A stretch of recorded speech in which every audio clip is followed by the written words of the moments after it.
and welcome to In the Books. We are a period drama podcast hosted by us two dorks. I'm Michelle. I live in the United States. I live in the United States. Oh my God. I live in the States.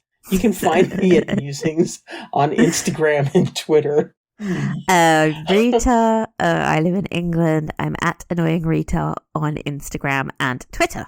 And welcome to our third and final episode discussing the 2021 miniseries Anne Boleyn. Let's kick off this podcast as usual with a tediously long recap of the episode. We begin with Anne's arrival at the Tower of London. The title card tells us she has just 2 weeks and 3 days left to live. She is introduced to the constable of the tower, Sir William Kingston, who guides her to her room. And it's fair to say that it's a bit of a step down in quality from the palace in Greenwich. Anne mutters to herself that this is how it's going to be, in Latin, and flops down on her bed. The constable asks Lady Shelton to keep a full report and hands her a pen and paper. Real subtle, guys. Yeah. We cut to the next morning. Anne is having a nightmare about a crying Elizabeth. Lady Shelton wakes her explaining that she was shouting in her sleep. Anne reaches out and grabs her hand, demanding to know where they have taken her daughter. Her aunt shrugs and says, Hatfield, I assume. Oh, this woman. She then introduces Anne to the girls that will be serving her during her stay, for there's no highborn ladies in waiting here at the tower. Anne huffs out of bed and announces that she needs to use the privy in a tone that suggests she wants privacy. Lady Shelton tells her the Queen can't be left alone, and she needs to pee in front of them. Anne tries not to show her humiliation as she pees in her chamber pot, with her aunt listening in. My hand is getting itchy. My slappy hand. Oh, the slappy hand. Yes. We then cut to that evening. Anne is praying and reading her Bible. The constable enters her room and offers her dinner. When she sees an extra plate, she asks if someone will be joining her. The constable explains that he always honours his more distinguished residents by dining with them. Anne haughtily replies that that won't be necessary. He joins her anyway, and when he encourages her to eat, she responds by telling him she won't touch any food until she sees Cromwell and has news of her daughter. The constable gets up from his dinner and strides towards her menacingly. I was like, oh, where is this going? Yeah. He touches her shoulder, which I'm pretty sure isn't supposed to do that. You're not supposed to do that to monarchy. Yeah. And tells her that she should show him some respect. He even calls her Madame, not your Grace. So Anne is truly not in Kansas anymore. It's morning. Anne is enduring the fumbling servant trying to dress her, but loses her patience and asks her aunt to dress her instead. Her aunt, having finally got the upper hand on her, is obviously unwilling to relinquish it. She refuses Anne. We then cut to a shot from outside the tower where men's screams are heard. Don't think about that too much. Some indiscriminate amount of time later, Anne lies in her bed. She hears voices outside her door and she asks if anyone is there. Her aunt approaches and tries to get her back to sleep, ignoring her questions about who was at the door. I mean, it was totally Cromwell, right? Yeah, of course. Anne declares she's not tired, storms out of her bed and suggests her aunt should rest instead. All that conspiring must be exhausting. Yes. Anne scratches the ever-loving shit out of her leg until she's bleeding. She anxiously wonders aloud what she has done to cause this imprisonment. Cut to later, Cromwell has come to visit her and make sure she eats. Anne takes one relished bite of some disgusting-looking food, and then immediately asks for news of Elizabeth. He changes the subject and remarks that he was worried he would lose the Queen before justice could be done. She says she doesn't even know what she's accused of. He explains that she's accused of treason and adultery. She finds out that Norris, William Burton, Francis Weston, and, mystifyingly, her lute player, Mark Smeaton, have been accused of sleeping with her. She remarks that he must have come up with some inventive tortures to extract that lie from them. Cromwell then lands the devastating blow that her brother has been arrested as well. For the first time, Anne begins to look seriously frightened, and she comes close to tears. Cromwell smiles. Fucking Grinch. Anne begins screaming at him to get out. He steals a bite of her food before sauntering out of the room. Slappy, hand, itchy. Anne screams and starts trashing the room, flipping over furniture and screaming, "Fetch me my fucking husband!" over and over hysterically. The constable enters the room and drags her to the bed, where he pins her down, hand pressing down on her face as she sobs. Lady Shelton enters and says, "She's gone mad." But the rather more sensible constable remarks that once the fit passes, she will be calm again and there will be no more trouble. One senses he has seen quite a few of these outbursts before. Oh, if the constable could talk, he would have some fun stories. Cut to, again, some unknowable time later. Anne's once again lying in bed when she's woken up by a gentle hand on her face. Thankfully, it's Madge. Yay! Anne is happy to see her and says that if the king is allowing her to come, then perhaps he is softening. Oh, sis. Sorry about it. Anne asks after her daughter again, and Madge tells her that Elizabeth is at Hatfield being treated well. There's a noise at the chamber door again, and Madge warns her to not say too much in front of her mother. She's spying on behalf of Cromwell and is not to be trusted. Anne goes to eat breakfast. When she sees the constable has entered too, she treats him with much more courtesy and makes it clear that she would like to dine with him now. He accepts and then tells her that her trial is set for just 2 days' time from now. God! The accused men's trial is set for that very day, and they should expect a verdict by the evening. Pure, sweet summer child that she is, Madge wants to start prepping for Anne's upcoming trial. She wants to find a lawyer, but is told by Anne that those that are accused of treason are conveniently not allowed one. Who made up that rule? It's utter bullshit! Okay, so Madge then suggests that they write down her defense. Anne is like, "God will guide my speech when the time comes," which is just the kind of religious fundamentalist nonsense you expect from a woman facing a death penalty for something she didn't do. She then cuts up a pomegranate and begins to eat it, very dramatically. She's getting her antioxidants, but anyhow, that night, Anne is sitting down to dinner with the constable. Side note, but they're using a 2-pronged fork and a spoon to try to cut into their meat, and it's bizarre because knives were certainly more common than forks back then, but we digress. The constable is surprisingly sweet when making small talk about his wife. Anne then builds up the courage to ask about the verdict, and he helps by interrupting her. They were all found guilty. She asks what the sentence is, but she knows it already. We all know it. Beheading. There is no mercy shown for treason. Anne is stoic as she remarks that she hopes they will be forgiven. The constable, a good Christian, no doubt tells her that if they made their peace with God, they will have forgiveness. But Anne corrects him. She meant those that condemned them. She's a lot more forgiving than me, by the way. I would have been like, I hope they all rot in hell, motherfucker. Seriously.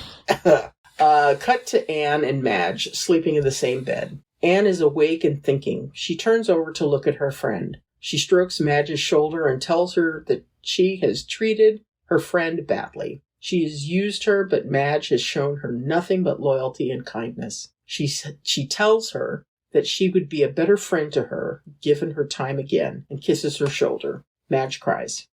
We then cut to Anne dressing for her trial. As Lady Shelton approaches to help, Madge cuts her off and insists that she will do it. Clearly, there is some animosity growing between mother and daughter. We then see Anne in a black velvet square neck dress. Atop her head is a white veil. Anne enters her trial looking regal as fuck. Yes. She stands before the assembled lords in what I assume is the Tudor equivalent of the docks, and remains stoic as the triumphant Thomas Cromwell reads out her charges. He asks how she pleads, and she responds confidently with not guilty, much to the horror of the room full of old white men who will be judging her. Cromwell accuses her of not only cheating on the king, but also conspiring to kill him. The old men again all mutter in unified horror, but Cromwell is not done yet. He then publicly accuses her of incest in the most disturbingly drawn-out and lurid way possible. She again denies it. Cromwell then begins questioning her with a bunch of very specific dates, which naturally Anne cannot remember very much about, but one of the dates she does recall as being right after she gave birth. Very unlikely she was feeling frisky. But no matter how much Anne vehemently denies ever cheating on Henry, it's clear that Cromwell has the room. And why wouldn't these old white men's feathers flock together? He even pulls out her comments about dead man's shoes to Norris as if that's some kind of trump card. It was a joke. Yes. Dude. Cromwell then calls a witness, and what do you know, it's everyone's least favourite Boleyn, Jane. The smug-looking sister-in-law gets up on the stand and declares that Anne and George are unnaturally close, and that her husband preferred his sister's company to hers. Understandable, given what a heinous bitch he was married to. But anyway, just to prove her awfulness, she tells the gossiping room of lords that she saw him kiss her. Ugh. Probably on the cheek, but you know. Yeah. As if that wasn't awful enough, Cromwell then calls his next witness, and it's fucking Lady Worcester. She appears shy, so Cromwell reads aloud from a signed statement that accuses the Queen of taking many lovers and of actively encouraging Lady Worcester to become her brother's mistress. When asked if the statement is accurate, Lady Worcester says yes. Anne looks at her pityingly. They then allow Anne to speak. Jodie Turner-Smith stares straight into the camera as she delivers an Emmy-worthy performance. Anne's speech starts by her admitting that she has been difficult and ambitious and dreamt to fly when she was told to stay in the nest. But despite all those perceived failings, she has always been loyal and faithful to her husband. She declares that God will be her only judge when the time comes. And then she delivers an iconic line. My life is in your hands. You'll not have my spirit. Slay, Queen, slay! Yes! Tingles, tingles. Cut to the announcement of the jury's verdict. And, as we all know, she is found guilty of all charges. She looks a little surprised, but it is Madge, sitting in the gallery, that has a near panic attack. The punishment for treason is announced. She's either going to be burned alive or get her head chopped off. Henry gets to decide. I'm going to have something to say about that when we get to chat. She then carries herself again with remarkable poise and dignity as she marches out of the court for the final time. Later, Anne's fervently praying in the night. She clutches a Bible to her chest and asks for Christ's mercy. She's interrupted by a visitor, Thomas Cranmer, who is the Archbishop of Canterbury and a good friend of Anne's. He says he's there at Henry's request. Anne asks if he has a message for her, and he technically does. You see, Henry wants an annulment.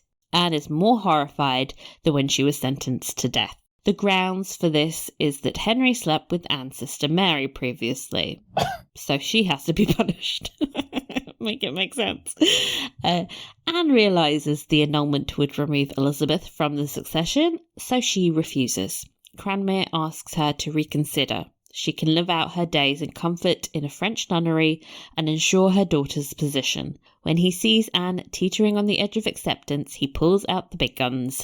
Choosing death would be to face eternal damnation in hell. So Anne signs the annulment. She begins to cry and tells Cranmer she feels as if she's selling her soul, but at least her daughter will be safe. Her death could not protect her. Cranmer looks at her worriedly. You knew something was up right there, and then takes his leave. Later that night, Anne is lying in bed when the constable enters her room and bids her to follow him. He takes her out into the corridor and tells her that her brother is to be executed in the morning. He tells her to look out of a window where she can see the Tower Yard. Her brother is led out into the yard and they see each other. He raises his hand to his heart. After just a second, he's led back to his prison and Anne begins to weep. The next morning, Anne is sitting in her chamber when Madge arrives back from the executions. Anne asks how he was, and Madge tells her that George was strong and dignified, which seems to bring Anne some comfort. But when she asks if his death was quick, Madge is unable to lie to her and admits that it took the executioner 3 strokes before they declared him dead. Oof. Into this scene, Thomas Cromwell enters and announces that the Queen's execution is going ahead. Madge is quick to demand that it is impossible, the Queen has been pardoned. But Cromwell smugly replies that he spoke to the King himself. Anne turns to him with obvious disdain and asks him if he feels proud of his achievement, which seems to throw him off slightly. She declares that this will be his legacy. Not her death, but her everlasting memory. When people speak his name, they will think of Anne's, and the length he went to sully it. Cromwell looks conflicted as Anne says,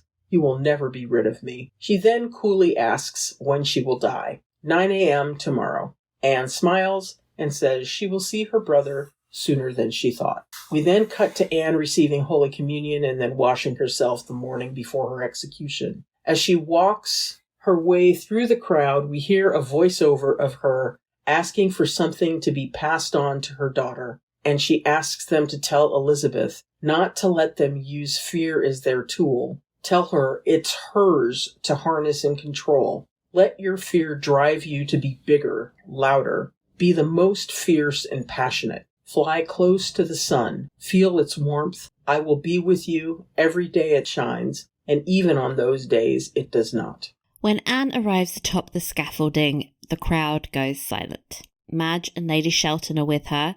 An upset Madge reaches out for her mother's hand, but is pushed away. Anne then begins to take off her cloak and headdress with the help of Madge.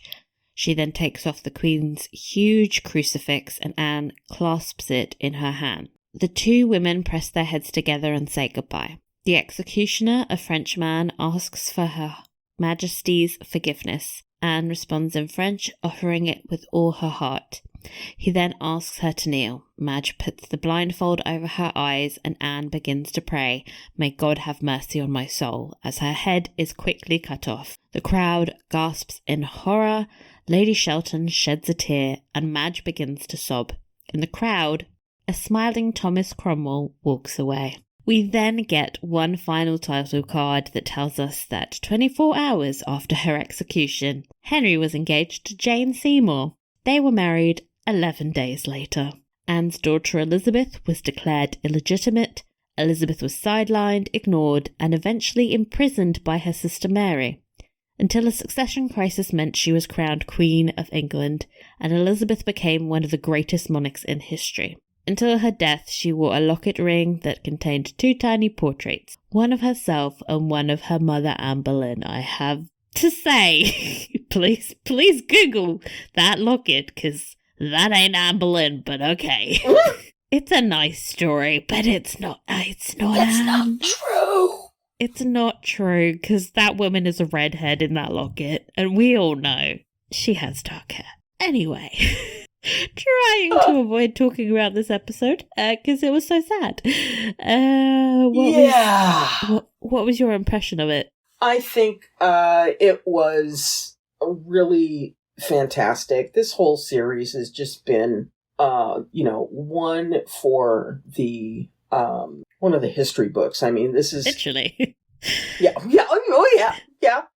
But it was fantastic. It was devastatingly sad. It's not like we didn't know the story and how it was going to end or anything along those lines. But kind of seeing those days passing, the 2 weeks and 3 days that she had, based on the title card, it was moving and maddening and just fantastic television. How about you? Yeah, definitely. I think it was like a really fantastic single hour of television. It felt very intense and claustrophobic because most of the episode really took place in the jail cell, and it really heightened the tension of this like inevitable fact. Like, you knew she was going to die. Yeah. Like, it was in the title cards, and yet it still felt like you were like, please don't happen. And you just get an even more intense like emotional connection with Anne because you're in her head for the whole hour. I thought it was a So good. And it like my expectations were high, but it still blew me away. I was like, this is so good. I think that's been the case of this entire series. It's learning about it initially, it was fascinating to think, okay, how are they going to do this? And, this is going to be, really fascinating to watch. And then, you get into it and, it's like every single minute is riveting. This is a really good story. And I think that's like the fundamental heart of it is just that she's a fascinating person. The events are complicated. All the characters involved are all like fascinating in their own right. Like you got Thomas Cromwell scheming, you got Henry who's a psychopath, you got Anne being amazing, and then even the side characters, like even Mary, you're like, Mary's compelling. Like it's all such a good foundation for a series. I mean, it was really smart of them to target the series around these 5 months, to just compress it down to, those pivotal 5 months, instead of trying to tell, the story of, them coming together and blah, blah, blah, because that is what helped to create the energy, the rhythm, the drive, for each of the episodes. And, man, those title cards were, a stroke of genius because it was like it was tightening not tightening, it was winding the clock tighter and tighter and tighter. Yeah. Yeah. It definitely felt like it was ratcheting up the tension to the point where, like, in the final episode, you're like, oh, this is the one. It's gonna happen. And it just gets to become unbearable. And the scene where they're in court and Cromwell is like all but preening and prancing as he is laying these charges down against her. So disappointed they didn't mention the witchcraft though, because the witchcraft always is what sends me over the edge. Yeah, seriously. And I know that there was a brief reference to witchcraft in one of the earlier episodes, but, not enough to have that become part of the whole trial situation. I think it might have been a distraction, to be honest, from the actual tensions between the marriage. Yeah. Like, if we throw in witchcraft, it's like, okay, man, I can't take like you seriously. Kitchen sink, come on now. What else are you going to throw in here? She was seen flying on a broomstick above the palace. Exactly. And the thing that I noted as we were going through the recap that I said I wanted to come back to when we started talking about it was that she would either be beheaded or burned alive, depending on, Harry's whim and the king's pleasure. And I was thinking to myself, was that the same for the men who were charged with treason? It was. Okay, was burned alive or okay. Because I was thinking, oh, okay, so she winds up having the possibility of being burned alive. And I'm thinking that that's like a little tiny reference to the whole witchcraft thing. But I didn't know that it was the same thing as the men were sentenced to death, either by beheading or being burned alive. Mary, when she became monarch and she accused people of treason, loved burning people alive. So, in a weird way, choosing a beheading was actually merciful. Like, just be thankful. Yes, definitely. And, the fact that, Anne had a French swordsman do the beheading as opposed to the executioner and their axe. I've heard that was something that Henry made the decision to have a swordsman come instead of her getting beheaded with an axe. I always wondered if he did that in part because of the optics rather than his love for her or anything. Because can you imagine what it would have been like to have...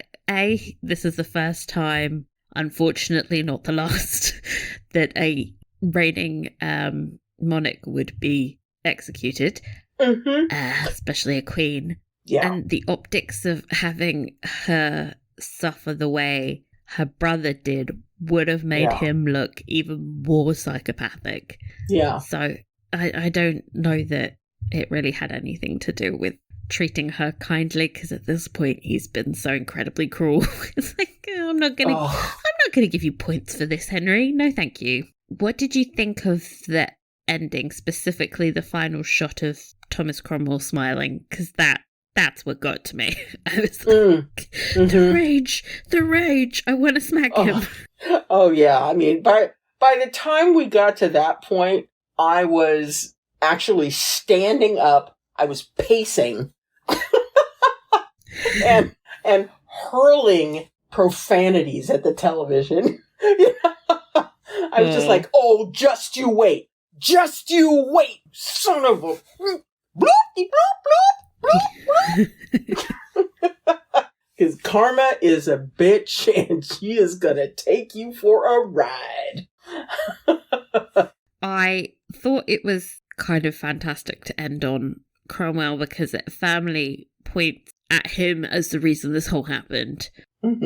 Recently, Wolf Hall has done a number on people and made people think that he was some kind of, he's just a poor misunderstood, poor little Thomas Cromwell, he was just trying his best. It's like, no. No, guys, no, killed a bunch of people and he knew they were innocent. Guys. Yeah, it's like, no, Thomas Cromwell, he is a dick. I'm looking at a painting of him right now and he's just this miserable looking jackass. He kind of looks like a very unhappy beagle, with the hair. Yes. Except beagles are cute when they're grumpy. This man is just a whole mess. Yeah.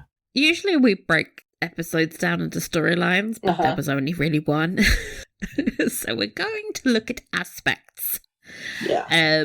Okay, so Anne's response to the accusations against her, I think generally she was like quite calm and thoughtful and rational. There were a few moments of like obvious distress, like when she was scratching herself. Yeah. Oh, that was so gross. Yeah. But relatable. What a queen.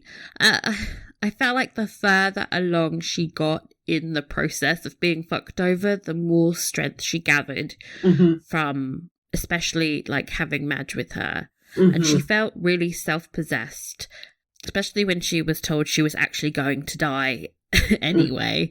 And she told Cromwell off. I was like, oh, thank God. That was really great to watch. Yeah. What a queen. Yeah. Literally.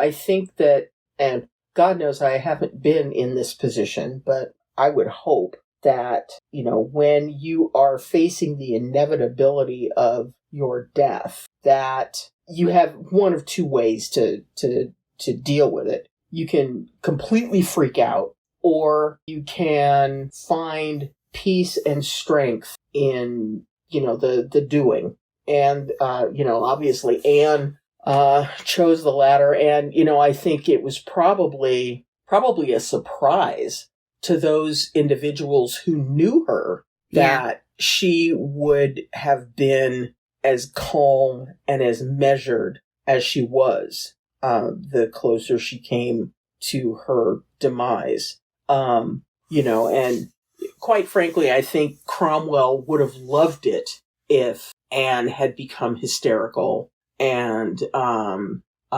raging against the whole situation. He would have loved it. He would have eaten it up. And, the fact that she didn't give him a moment of that, I love her so much. Also speaks to how important her daughter was to her, that she wouldn't show any kind of anger towards the king. Like that, when you have that much rage in you, I can't even, I flip off over minor details. I would not be able to contain myself. And she was like that too. Like, I feel like I had a similar impulse control issue with Anne.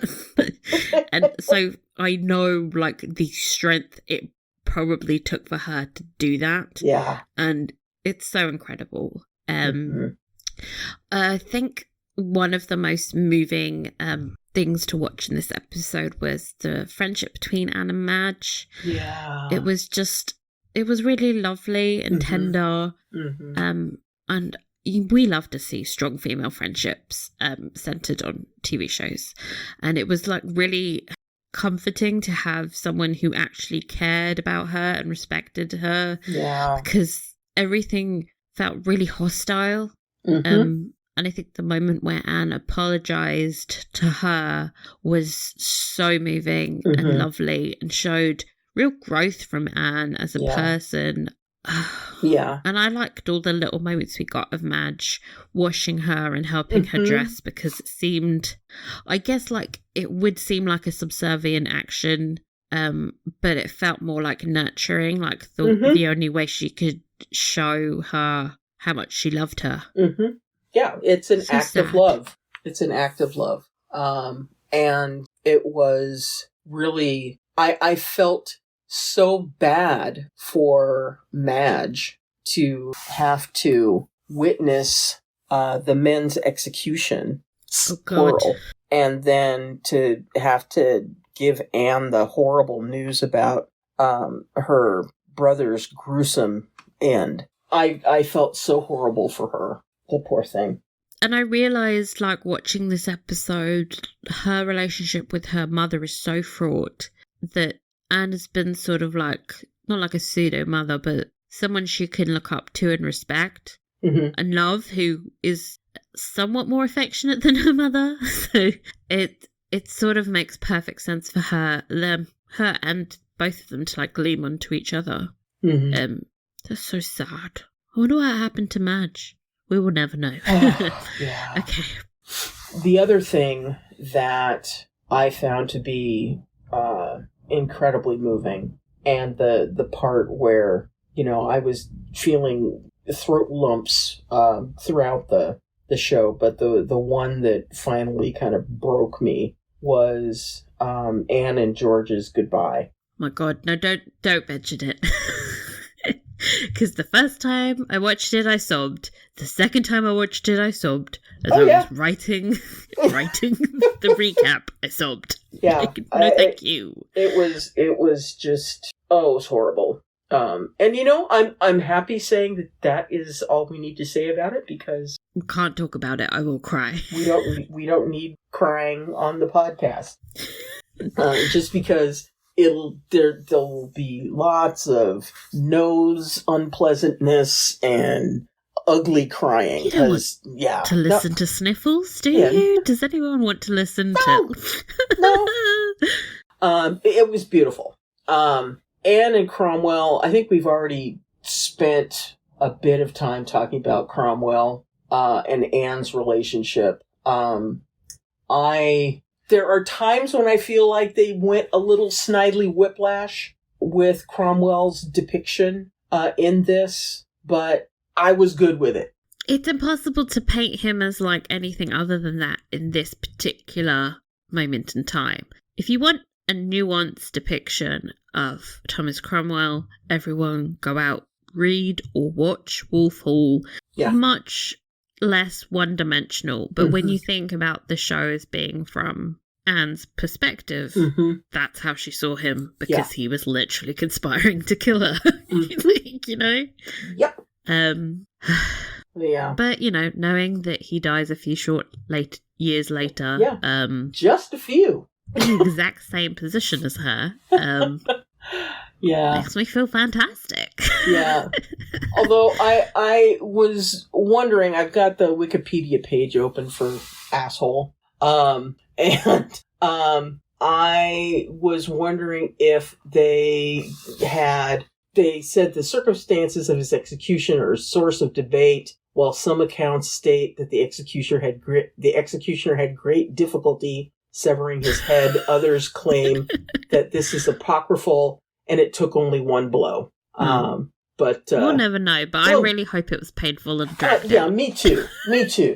I hope that executioner was drunk and had to take many swings in order to get because, karma is a bitch, man. He killed innocent people Mm-hmm. just to aid his own political ambitions. It wasn't like he actually thought they had committed treason. I mean, the fucking lute player. Yes, it's a lute player. Come on now. He plays a stringed instrument. Stupidity of this. She was apparently encouraging people to kill the king for her. Uh-huh. Then she wouldn't be the queen. Uh-huh. Why would she do that? Yeah.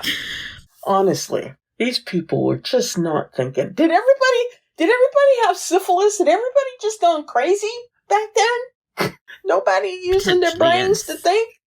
I think maybe the plague had traumatized them so badly that they just lost their minds. Yeah. I feel like that's what happened with COVID. Like, everyone's insane now. Yeah. So I think something similar true. must have happened. Okay, the annulment. Oh my gosh. This is potentially the cruelest thing done to Anne. Yeah. Even more so than trying to kill her. Yeah. I hadn't heard about this. Oh, this is a good...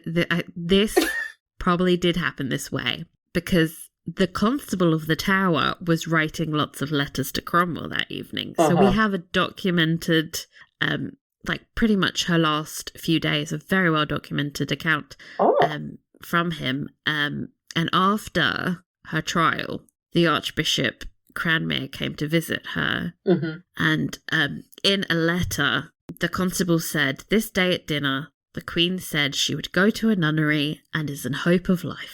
This is, again, following her trial, so she had no reason to have hope unless it was given to her. Mm-hmm. And then the next day, Cranmere helped Henry get an annulment. He announced that they were annulled. And then they were like, oh, by the way, she's going to die. So we have no option but to conclude that this is what happened. Dang. Guys. I mean, this is just some bullshit, man. This is like cruelty upon cruelty. Yeah, yeah. Like, kick her while she's down. Yeah. Give us some hope. Take it away. A bucket full of salt in the wound. I mean, just, And you can see the logic of it, because by annulling the wedding, they have a legitimate reason to make Elizabeth illegitimate. Mm-hmm. If they had just killed Anne, then people would still be like, well, but wait, that was a legitimate marriage. Yeah. And they would have reason to try and get Elizabeth on the throne. Mm-hmm. So it's smart, but it's also just evil. Yeah, just evil. Evil. Spiteful. This is why I can't give Henry any points for getting a nicer execution for her, because it's like, this is next level. Just when you think Henry can't go lower, he inevitably does. Just piece of shit. Just Henry is chaotic evil. And the way she managed to bounce back from that, insane. That's when I would have broken. That is when I would have just been like, kill me now. I can't fucking cope. Yeah, it's like, I can't play your game anymore. I wonder look, if she hadn't signed it, they probably would have forged it anyway. Oh, yeah. Be like, oh, I have this paper. Yeah. It's cruel because she's doing something that she thinks will save her daughter. Save her daughter, and it ends up actually fucking her over. Mm-hmm. Monstrous. The one man that kind of grew on me was the constable. Yes. Initially, I was like, dude, no. Because initially, I thought he was going to do some. When he touched her, I was like, I was like, no, please, I can't do with any sexual violence or anything like that. Not right now. He was literally pressing her face down into a bed at one point. Lol. But I think... And that was a stanky bed. I don't want to think about that. But I think in a lot of cases he showed quite a lot of kindness and respect when he didn't have to. And the moment he allowed her to have with her brother spoke of someone who actually cares about people and wants to do right by them. Yeah. I was glad that she at least had someone who was, in addition to Madge, someone that was demonstrating kindness to her during her last days. An interesting aspect was right at the end, actually, because obviously she was so isolated for the majority of the episode, but we really saw Anne's relationship with the public shift. Previously there's always been like a lot of hostility and jeering and stuff, and right as she's about to die, it was like she'd finally earned their respect. Yeah. And it was awful because she had to sacrifice her life to do that. But then I kept thinking, like, that's a narrative that's played out over and over again in history. And very recently in celebrity culture, I keep thinking of like someone like Marilyn Monroe. But it's particularly prevalent for women. And I think they made a particular point of showing women in the crowd. There were loads of shots of women watching her, like really sad, mothers holding their children. And I think Anne is sort of an archetype for what has happened to women over and over again. You know, abusive partners, or, you know, having political ambition and having agency. All of these get pushed down by society. And these things have all touched us. And I think her story is universal in that respect. And that's why I think you can have Jodie Turner playing her, because she's an archetype that we can all relate to, and we don't really know that much about her personality. Like, we'll never know what she was thinking or what she was feeling, but it was tough, but honestly, some amazing television. So Anne's legacy. I love the line where she is basically saying, you know, my legacy this is my legacy. I love that part. But, you know, she has had a pretty stellar legacy. I mean, obviously, you know, she's the mother of one of the greatest monarchs of all time, Elizabeth I. But she has also remained iconic in and of her own right. She's definitely an icon. It's like everybody knows Anne Boleyn. You know, they may not know they may not know all of the other wives, but they all know Anne Boleyn. That's so true. And just, I also thought we got a lot of like famous Anne Boleyn iconography. It's she just fully became an icon in this episode. And I really like the idea of, in a way, like Thomas Cromwell created that. She became like iconic because he killed her. If she had stayed married to Henry and like potentially had more children or didn't and just like died of old age, I don't think she would have become as famous as she is. No. So it's like one of the great ironies that he, by trying to kill her off, he just made her more powerful in a sense. I couldn't help notice in this episode, it was chock full of people who eventually got their own heads chopped off. They all turned on her, and then I was like, well, I mean, first we have the world's most bitchiest sister, Jane Boleyn, who got executed for helping Catherine Howard's adultery, so real ironic coming from her. Cromwell, obviously. Yes. I mean, I think he was technically arrested for his religious reformation shit, but it was actually all about Anne of Cleves. Another Anne. Yeah, it's like, yeah, you really screwed the pooch on that one, didn't you? And then even Cranmere, who was burned at the stake by Queen Mary for being... Wow. Because he was quite a leading figure in the Reformation, and he did try to help put Jane Grey on the throne, so he didn't get his head chopped off, but this was arguably worse. I would rather get my head chopped off than burned at the stake. Like, come on. I'm not being burned alive for anybody. We had karma coming back on so many people, and I wish, like, the last title card had just been a list of all the people Henry executed afterwards. Like, oh my gosh. Oh my gosh. That would have been a long list. I was going to say, I'm sure that we can Google very quickly names of Henry VIII's executions. So the royal killings is one list that came up. Oh my goodness, yeah, it's a pretty crazy list. Anne Boleyn, George Boleyn, Jane Boleyn, Catherine Howard, Francis Derriman, Thomas Culpeper. Oh, Paul Culpeper. Yeah. Sir Thomas More. More. Forgot about Culpeper. Thomas Cromwell, Elizabeth Barton, Anne Askew, Mabel Bridge. The executions for refusing the oath of supremacy. The Carthusian monks. Okay. That was a lot. Yeah, that's a whole bunch. We've got... that was on religious grounds, to be fair. Yeah, the Pilgrimage of Grace executions, Margaret Pole. It just goes on and on and on. Like, dude. To be honest, if someone came along to me and declared themselves like the head of a church, I'd be like, no, I'm not declaring allegiance to you. What the fuck? No. So fair. And I'm getting away from you because you, sir, are a megalomaniac. Like, if they were on TikTok and they were like, okay, so my boyfriend has declared himself the head of the English church, and I'm wondering if that's a red flag.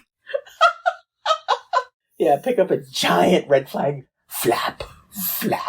Get one of those big ones you get at the stadiums, like really big.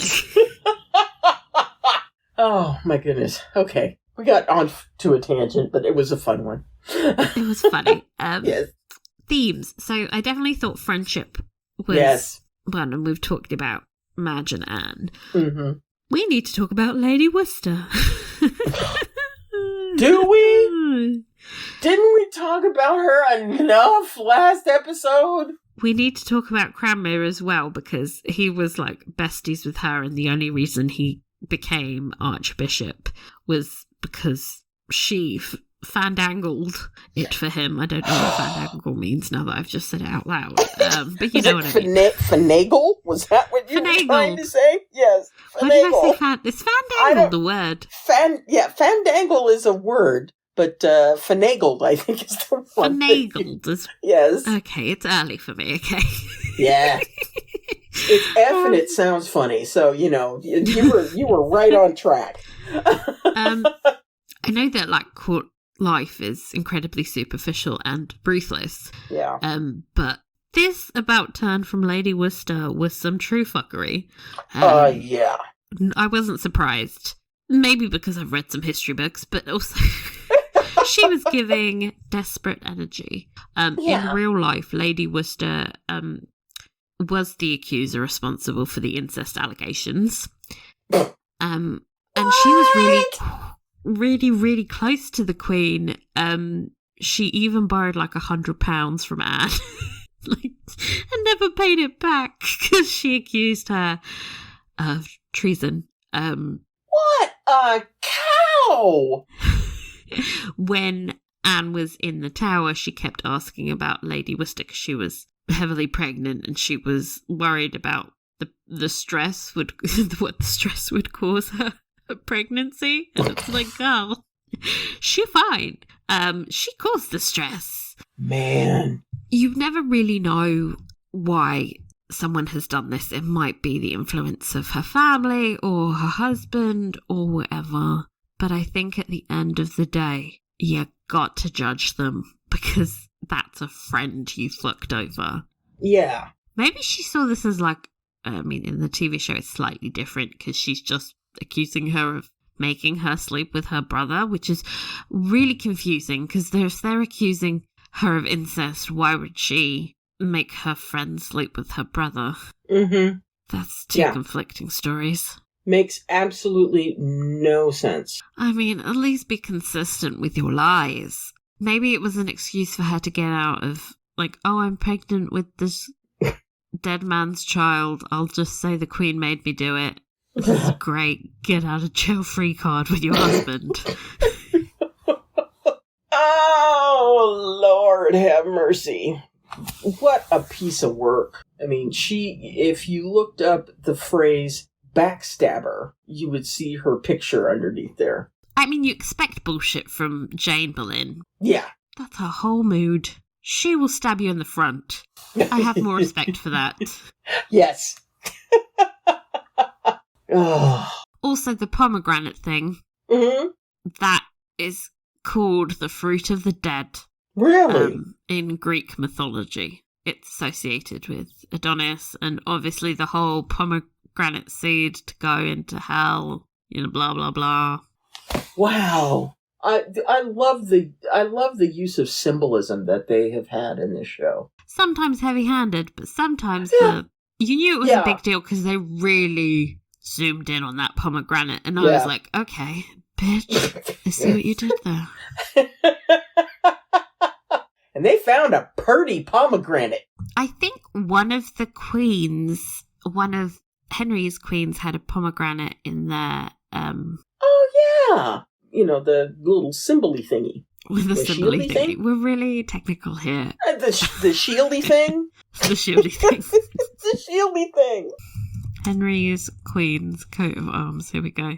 I seem to remember that someone had a pomegranate. Oh, it's Catherine's. She had... Catherine of Aragon? Yeah. Really? Oh my god. Girl. Oh, that's so symbolic. She had a pomegranate with a crown over it. Whoa. It's like she's taunting her from the grave. Whoa. That just blew my mind. Anyway, I wanted to talk a little bit, but not dwell on it too much, about the reviews of the show. This show's release was met with extremely negative responses, not because of any of its content. What a surprise. Simply for its casting of Jodie, and the right-wingers hated this. Oh, of course. People I loathe, such as Candace Owens, felt the need to give their opinions about a show they didn't watch. And what's tragic to me is that if you Google this show, the review aggregates from users submitted all make this look like this was the worst show ever. The average audience score on Rotten Tomatoes is 7%. What? Out of 100. Oh, that's just rude.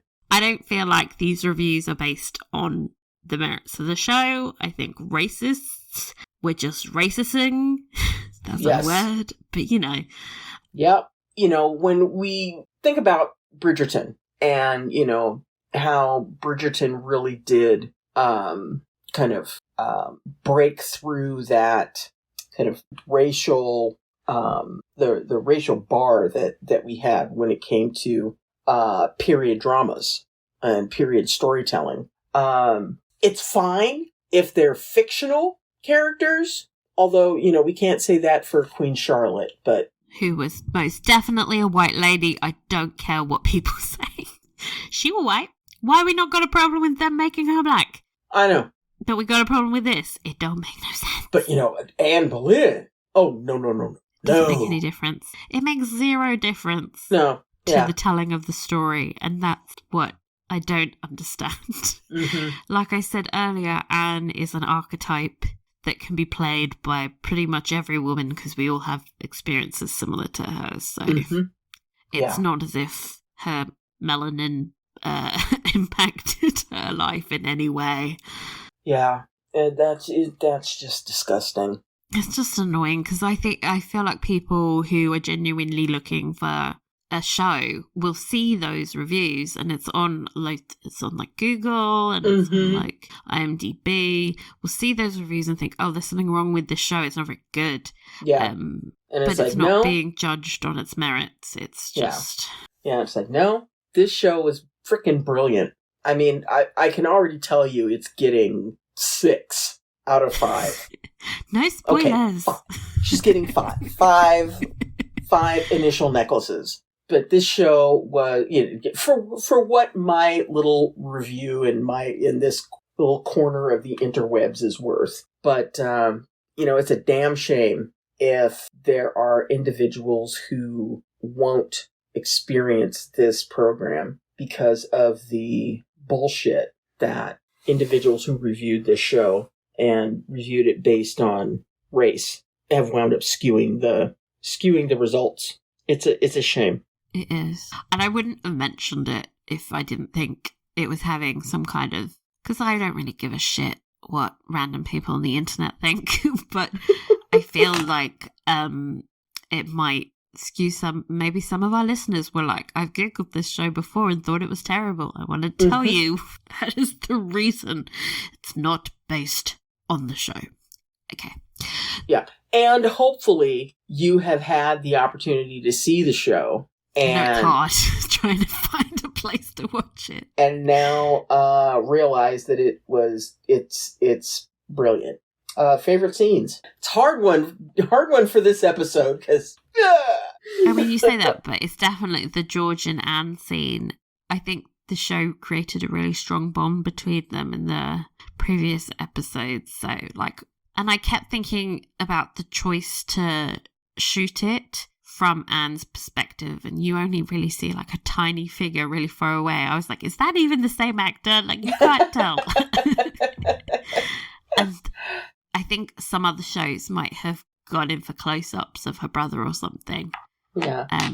But the confidence they had to just stay in her perspective and not break throughout the 3 episodes it just made that scene hurt even more, which is why it's a favourite, because I think to have me crying just remembering it as I was writing, I was like, why am I crying? I'm not even watching it. Yeah. Was a lot. I would have to say the same. I thought that was really one of the gut-wrenching and beautiful moments.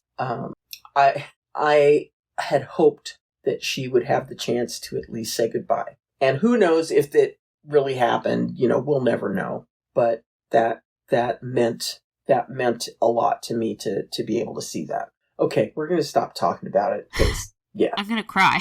I'm literally on the verge. Okay, so least favourite. I don't have one, which may be the first time I've ever said that on a podcast, but I couldn't pick something and go, this was bad. I thought every scene was great. There were no flaws. Sue me.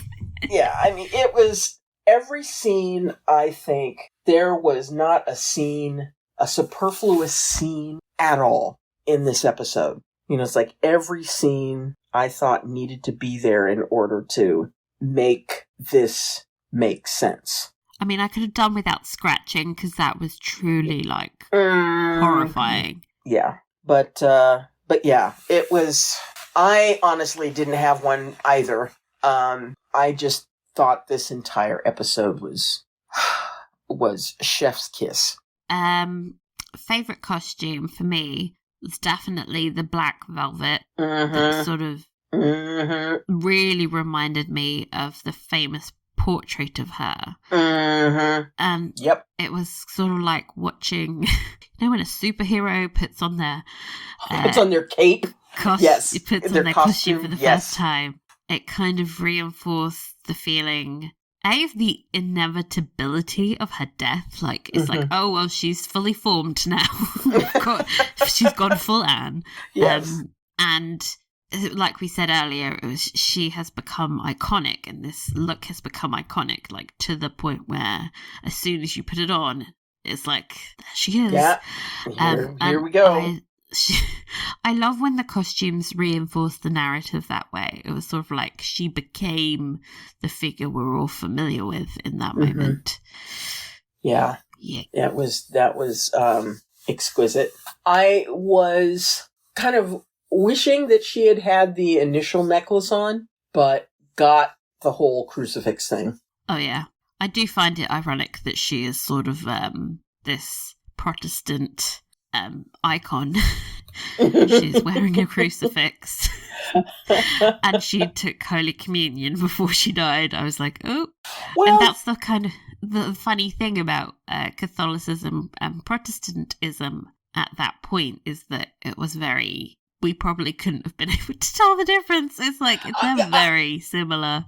I was going to say, if you look at, Catholicism and, Anglicanism, I guess that's the right word, or Episcopalianism as it is referred to here in the States, we have crucifixes, we have Holy Communion, we have, a whole bunch of similar things, all the way, through, because it is basically the same thing.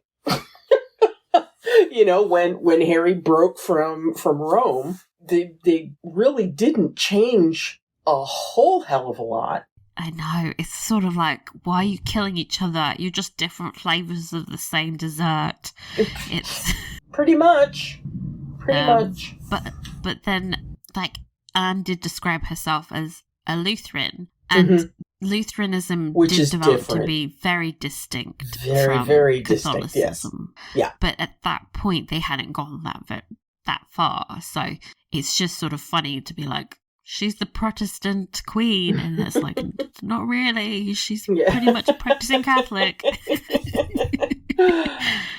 But it also makes Queen Mary's hatred for her, at least the religious aspects of it, really bizarre to me. I'm like, girl, she's basically Catholic. Calm down. Probably a lot of Protestants are listening to this like, shut up, that's blasphemy. It's,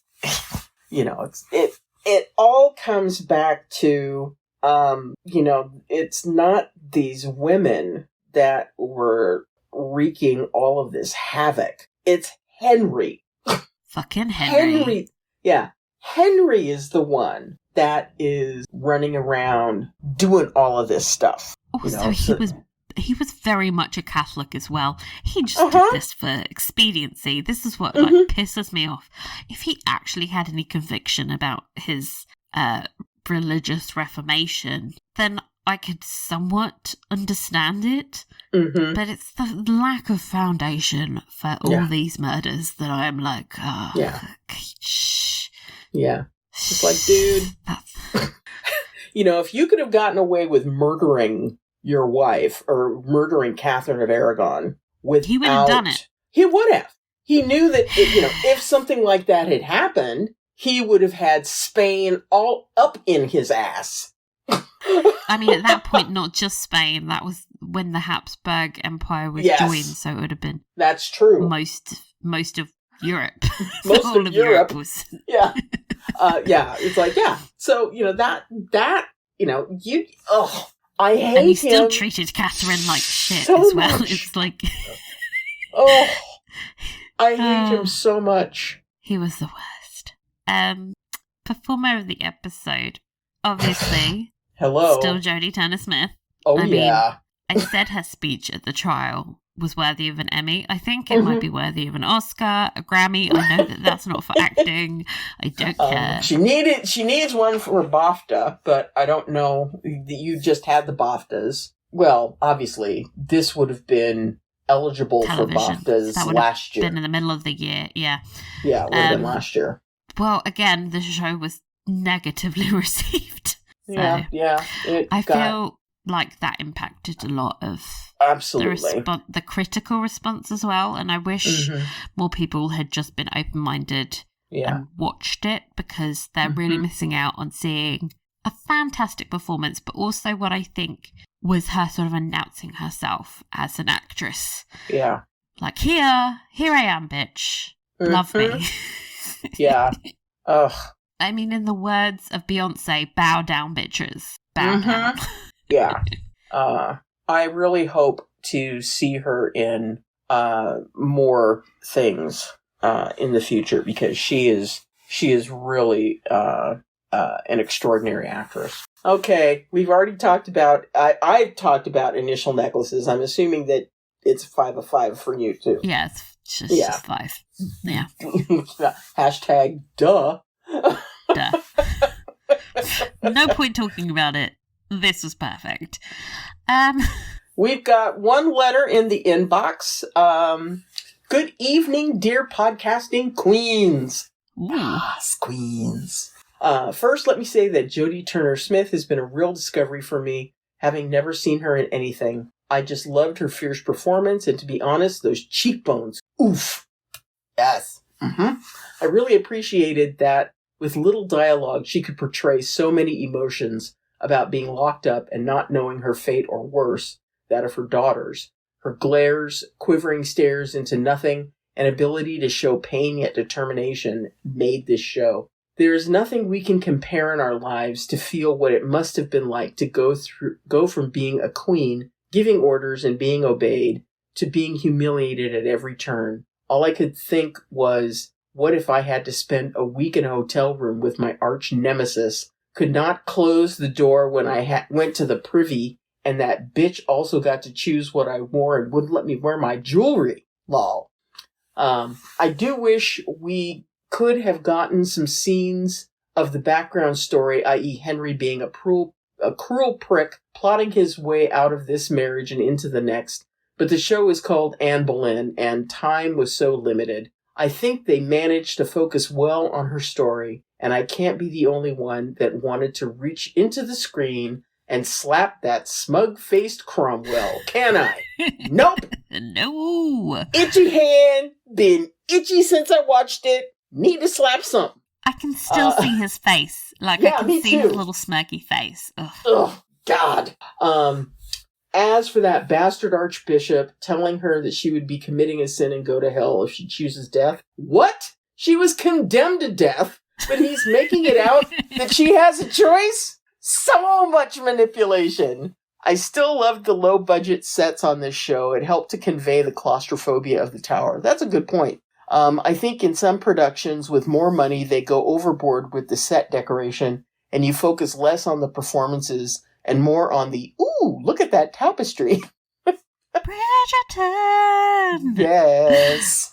I really enjoyed the show and hope that if this is the first piece of historical fiction someone sees regarding Anne, that they will read more about her, such a fascinating woman. One only wishes she could have seen the woman her daughter turned out to be. Thank you again, ladies, for these fabulous podcasts. I love hearing your take on things. You never fail to make me think more on something I overlooked or just make me laugh out loud. Take care, Denise. Aww. Thank you, Denise. Thank you, Denise. I love it when people are nice to us. Yes, me too. Okay, so I think that's all from us. We've been talking way too long for most people to bear. Yes. We're going to be taking a little break ahead of our Sanditon Season 3 coverage. You can find that over on Sanditon Fancast. For updates from us, head on over to social media. We're in the Books Network. And if you want to be read out in the inbox feature, then please email us at inthebooksnetwork@gmail.com. And if you enjoyed this podcast, please share it with friends and give us a rate and review. Thank you so much for listening, guys. Bye.